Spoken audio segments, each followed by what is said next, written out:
A mentalidade progressista no mundo pop. É notório que hoje grande parte da mídia jornalística é progressista. Mas outro fenômeno cultural de iguais proporções que eu quero tratar aqui é a ocupação da mentalidade progressista na cultura pop em geral. Com a mentalidade progressista, quero dizer as ideias principais de movimentos sociais ligados a grupos identitários, como por exemplo o movimento feminista, movimento negro, movimento ambientalista, movimento LGBTI, QZ+, e tutti quanti. É sabido, certo, para quem acompanha a evolução, se é que podemos categorizar de tal modo, dos movimentos ideológicos à esquerda, a transformação dos meios de ação do movimento marxista. Até a década de 70, a base da mentalidade marxista era a ideia do proletariado contra a burguesia. O proletariado enquanto classe explorada e a burguesia enquanto classe exploradora.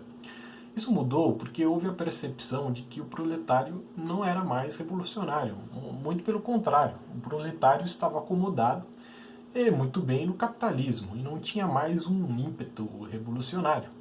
Houve melhoras significativas nos padrões de vida e não tinha mais sentido ou força a ideia de uma revolução estritamente proletária. Com essa percepção, sobretudo pela escola de Frankfurt, houve a mutação de explorar não a insatisfação econômica do proletário, mas outras insatisfações sociais subjetivas, como, por exemplo, a possível insatisfação da mulher com o homem, de um sujeito de uma etnia com outro sujeito de uma outra etnia, e hoje, pasmem, um sujeito, mais comumente, uma sujeita gorda com uma sujeita magra. Todas essas insatisfações, segundo Frankfurt, têm um potencial revolucionário. Com isso, é possível entender que não mais as lutas travadas no campo econômico eram o meio de ação, mas sim os debates travados no campo socioculturais em geral. Isso para não nos alongarmos aqui e entrarmos na mentalidade gramsciana, que claramente prega a ocupação dos meios culturais para a tomada do poder. Antônio Gramsci, que funcionou sobretudo no Brasil, mais do que em qualquer outro lugar do mundo. Então serve mais para exemplo do que regra para entendermos a ocupação da mentalidade progressista nos meios midiáticos. Mas você pode me perguntar, por que a classe artística opta por ser progressista? Ainda sabendo desse objetivo da tomada dos meios culturais pelo movimento esquerdista, por que seria tão efetiva essa estratégia na classe artística? Porque músico, atores, diretores e etc., quase que em uníssono atualmente, e historicamente até, repetem todos esses chavões progressistas. Os principais motivos que eu vejo são dois. Um motivo histórico, a ideia do romantismo do século XVIII, enquanto movimento artístico-filosófico, que criou, tal qual conhecemos, a definição mesma de classe artística, que preza muito mais por um subjetivismo das coisas e que tem uma aversão à reificação, para usarmos aí, né, um dialeto marxista, ou a impessoalidade pragmática do capitalismo nas relações sociais. E tem um outro motivo, que é um motivo material. O artista é, sobretudo, um romântico. Tem uma cosmovisão romântica das coisas, ou seja, a sua entrega não é algo pragmático, como, por exemplo, o seu contador entregar o seu imposto de renda, mas sim uma entrega mais abstrata das artes. Tem uma visão de que o mundo deveria se adequar a uma visão romântica, utópica, mentalmente concebida. E quando se tenta adequar o mundo a um sistema ideal concebido, ou seja, um sistema idealizado, há um prato cheio para tomar meios para que aquilo se concretize, bem diferente da mentalidade conservadora, de não transformar a fórceps o mundo a uma ideia romântica, utópica, pré-concebida, mas sim melhorar gradativamente a sociedade com respeito às tradições e sem nenhum modelo esquematizado. Tendo isso em mente, é cada dia mais comum nós vermos isso nos meios da cultura pop. A cultura pop sendo tomada com esses chavões pseudo-progressistas, desde quadrinhos, a cinema, passando por games, enfim, e afins. Para citarmos alguns exemplos práticos aqui, para a gente entender como isso se concretiza, né, se materializa na cultura pop, eu trago aqui um exemplo. Por exemplo, a indicação do filme Pantera Negra como o melhor filme em 2019. Enquanto tínhamos Vingadores Guerra Infinita, lançado no mesmo ano, que não foi indicado. Quem ousa dizer que Pantera Negra foi melhor que Guerra Infinita? É consenso que Guerra Infinita é um filme muito mais complexo de ser feito, por tempo de tela, de personagens, complexidade da trama, e que foi melhor desenvolvido. E que, portanto, é um filme melhor que Pantera Negra. Mas Pantera Negra e não Guerra Infinita ganhou a indicação a melhor Oscar, melhor filme do Oscar daquele ano. Se não por uma política identitária e por ter uma representatividade. Alguns dizem que a importância social do Pantera Negra é maior do que de Guerra Infinita. Ora, se o Oscar deve premiar os filmes mais importantes socialmente, ao invés dos melhores filmes por suas características técnicas cinematográficas, então que comece a premiar peças comerciais de saúde pública, por exemplo, comerciais de vacinação infantil, que tem uma utilidade pública social muito maior do que negros vestidos em colã em uma sociedade monárquica e isolacionista que é o Pantera Negra. Ou seja, nesse exemplo, vimos que o Oscar deixa de ser um prêmio voltado à obra cinematográfica e passa a ser uma premiação de quem lacra mais em tela. Outro exemplo aqui, o recente anúncio pela Fox que o seriado Simpsons não usará mais atores brancos para interpretar personagens de minorias étnicas. A família Simpson, então, não deve passar por modificações, mas personagens como Apu e Dr. Hibbert devem passar por mudança de dubladores. Isso é um típico caso de idiotice de políticas identitárias pseudo-representativas. Um dos melhores dubladores do Homer Simpson no Brasil, por muito tempo, foi Valdir Santana, um preto. Quer dizer, que importa a etnia do dublador de um desenho que a maioria dos personagens são amarelos? Nada.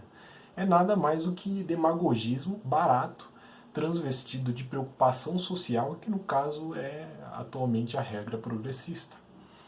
Não bastando quase toda a Hollywood e as grandes produtoras estarem seguindo essa onda progressista, parte pela direção progressista desses conglomerados, parte por medo de reações midiáticas dessa cultura do cancelamento, também, digamos, a segunda classe do mundo pop adere a essa mentalidade progressista. Quase todos os influenciadores do mundo pop estão seguindo essa tendência.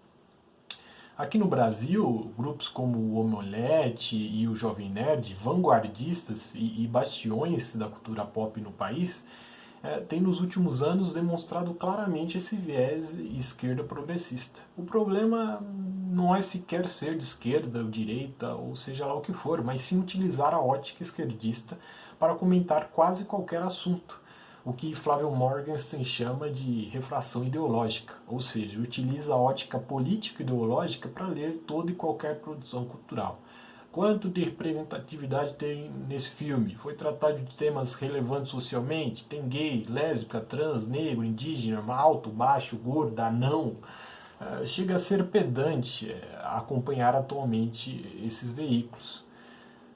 Para exemplificar isso, eu quero fazer uma pequena análise aqui do vídeo Presente Cyberpunk Distópico, que foi lançado aí pelo Jovem Nerd há um mês, um pouco mais que isso. Então, ali no minuto 20:45, eles começam a falar do futuro do livro 1984, né, um futuro distópico. Tem um outro futuro distópico que a gente chegou também, Jovem Nerd, que é o futuro do 1984. Opa. O livro do George Orwell, que é de 49. Isso. Mas tem o título de 1984. Que era o futuro. Mas está atual em 2020. O conceito da pós-verdade. A pós-verdade, duplo pensamento. Bom, aí o duplo pensamento chega a ser engraçado, porque o duplo padrão é regra na esquerda atualmente. Como, por exemplo, nessa manchete do UOL, que nem se preocupou em disfarçar a versão do Lacombe, colocando como apoiador de Bolsonaro e ponto. Quer dizer, apoiador de Bolsonaro, Luiz Ernesto Lacombe, foi sem máscara, tirou a máscara, né? Enquanto isso, esse mesmo UOL, quando reporta um fato similar do progressista Gregório do Viver, também sem máscara, diz que está apenas desopilando, nada de infringir a lei, ou apoiador do Lulinha e afins, anda com a filha sem máscara.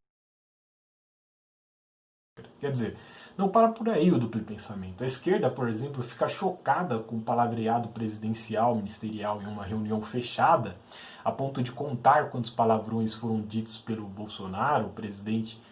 Mas crianças tocando no peladão do Man, está tudo certo. É demagogia pura e simples. Né? A nova língua. Toma ali. What you're saying is that we should be rid of the last vestiges of Goldsteinism when the language has been cleaned.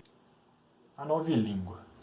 É interessante porque o conceito no livro 1984 é que a nova língua é um vocabulário estritamente reduzido para que tenha-se um discurso homogêneo e controlado. Será que tem alguma semelhança com o vocabulário quase monossilábico do progressismo hoje em dia? Que tudo é homofóbico, incel, racista, fascista, taxista, taxidermista, quer dizer, totalmente controlado e uniforme e restrito? Apagar a história, você negar a história, negar a ciência. Apagar da história. De novo, movimentos autoproclamados antifascistas depredaram status de Winston Churchill sem qualquer apreço pela história, quer dizer, querem apagar da história obras de artes como uma mentalidade estritamente anacrônica, como por exemplo, sem contar que a Hattie McDaniel, por seu papel no filme, foi a primeira mulher negra a ganhar um Oscar. O Minuto do Ódio, cara, esse livro é profético. Talvez ele não seja profético porque o George Orwell tenha identificado na humanidade este mal que é o fascismo. É isso, é o ódio por uma ideia que nem faz parte do que é real. Cria-se uma ideia, né? No 1964 tinha o Minuto do Ódio, onde ele pegava os cidadãos e mostrava lá o grande inimigo, né? Ele é o grande inimigo e as pessoas odiavam ele por 2 minutos.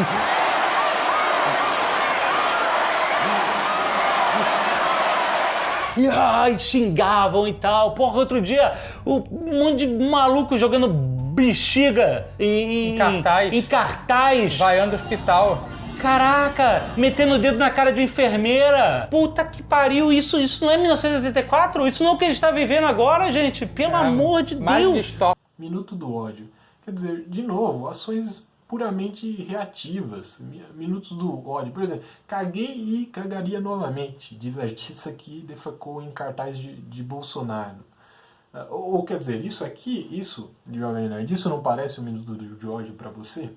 Eu queria poder só pegar o Bolsonaro e esfregar a cara dele vamos lá, no asfalto quente, entendeu? Até ele ficar com a cara toda esfolada e a pele dele sair, eu arrancar com a mão com um dente, eu pegar aquele olho dele. Isso é uma brincadeira, a gente não tá os 2 dedos, dando assim. nenhum incentivo à violência. Estou incentivando a violência, o Bolsonaro, aquele idiota. A ciência, negar a realidade, criar uma narrativa e apenas selecionar, o que é um termo que se usa muito em ciência, que chama cherry picking. Você escolhe as cerejas que você quer, né? Você tem a árvore, é uma cerejeira, e ela tem um monte de informação ali, mas você vai escolher só, eu vou aqui pegar só as cerejas que eu quero, que vai fazer a minha cesta. Olha aqui que maravilhosa cesta de cerejas. E assim que se tecem histórias, assim que se nega a realidade, assim que se destrói reputações de pessoas que estão levantando a bandeira do perigo que é a pandemia e do perigo que são certos governantes. Cereja, pegue o que quiser. Por exemplo, isso é aplicável a qualquer situação, quase hoje em dia, tipo a aplicação do lockdown para a quarentena contra o Covid-19 sem nenhuma comprovação científica de sua eficácia para controle da transmissão do vírus. Que desde tantos anos a gente gravou, né, Azaghal, tantos Nerdcasts sobre isso. A gente gravou Nerdcast sobre ditadura, a gente gravou Nerdcast sobre a ascensão de Hitler. Nerdcast de história. Bom, legal esses Nerdcasts. Agora eu estou esperando um sobre Holodomor ou a ditadura de Mao Tse-tung e etc. Quando é? Esse eu acho que não terão. Bom, são chabões tão primários que seja ser infantis. Conceitos que podem ser aplicados a quase qualquer discussão hoje, que eles o fazem e nem percebem que o que dizem se aplica perfeitamente ao espectro progressista que estão defendendo. Eu poderia discorrer mais sobre outras partes do vídeo, mas acho que aqui exemplifica bem que são assim, conceitos completamente vazios e disformes que podem ser aplicados em diversas formas. Bem, isso mostra como a cultura pop está arraigada com esse pensamento progressista. São poucos os veículos que não entram nessa linha de pagar o pedágio ao politicamente correto. Temos outros assuntos que só pincelamos nesse vídeo. Se vocês quiserem, comente aí para que façamos. Assuntos como a influência gramsciana no Brasil, a cultura do cancelamento, outros milhões de exemplos de comentários práticos, né, da mentalidade progressista na cultura pop, leitura de obras com viés estritamente ideológico. Você não entendeu Mutantes, você não entendeu Star Wars, quer dizer, rogando-se para si o monopólio das virtudes, das interpretações e aplicações das artes. Mas eu acho que, bom, podemos parar por aqui. Então, assim, curte, compartilha esse vídeo, é importante, quer dizer, nós somos exatamente aqui do Provocações uma opção, né, uma opção a esse pensamento totalmente quase uniforme que tem hoje no mundo pop. Então a gente sai um pouco disso, comenta de outras coisas com uma outra ótica. Eu acho que a pluralidade nesse sentido é sempre enriquecedora. Então curta, compartilha esse vídeo e até um próximo vídeo.